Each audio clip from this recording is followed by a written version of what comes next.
Welcome to our executive interview series at FedTalks, presented by FedScoop. I'm Wyatt Cash, and we're here with Brandon Bulldis, Engineering Director, Federal Civilian at WWT. Brandon, thank you so much for joining us. Yeah, thanks for having me. So I'd like to start by asking, what would you say has been one of government's biggest achievements over the past year in terms of IT modernization that you've seen or been part of? Yeah, so one of the keys with IT modernization is starting to break down the silos that have existed for valid reasons over the years, the technology silos that have existed, starting to break those down, because any next-gen technology requires a change to the culture as well as the technology uplift. So we talk people, process, technology. The people process is that culture part, so that's breaking down the silos.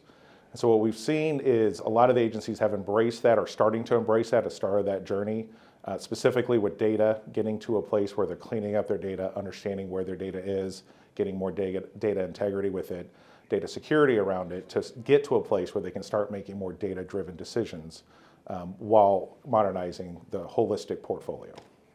And then next, I'd like to ask, where are you starting to see the use of AI, or generative AI specifically, make a material difference in improving the customer experience for American citizens that maybe you've seen over the past year? Yeah, so AI, how we kind of refer to AI at Worldwide Technology is a subset of the data analytics practice, right? So it's talking about computer vision, natural language processing, and robotics.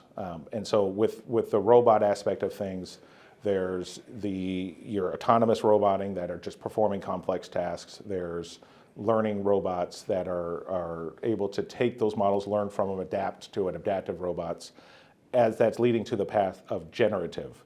And the generative is the next leap in learning, where it actually isn't just going to learn the model, it's going to be able to generate that customer experience and generate tasks and generate those types of experiences. So as agencies move upward in their data maturity curve, it will be the enablement of the ability to leverage that Gen AI technology over moving from just a AI-driven, a data-driven decision, but to get to a generated experience for that citizen. Things like contact center with like CCAI, where we're working with some agencies to use natural language processing to help get to an answer quicker, but not just give them links, but give them an actual end state answer, generate an answer that's actionable for that citizen.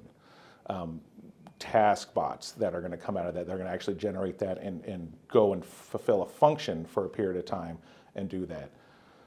The cautionary part of this, or the other part that we need to really think through as we're doing this, is we need to be considerate with the fairness of the algorithm. That's something really to consider with generative AI as we're generating that experience, that citizen experience, that it ends up being that we confront the hidden bias that exists in those algorithms, but that we get to an equitable citizen experience with the agencies, and we work with them to do that.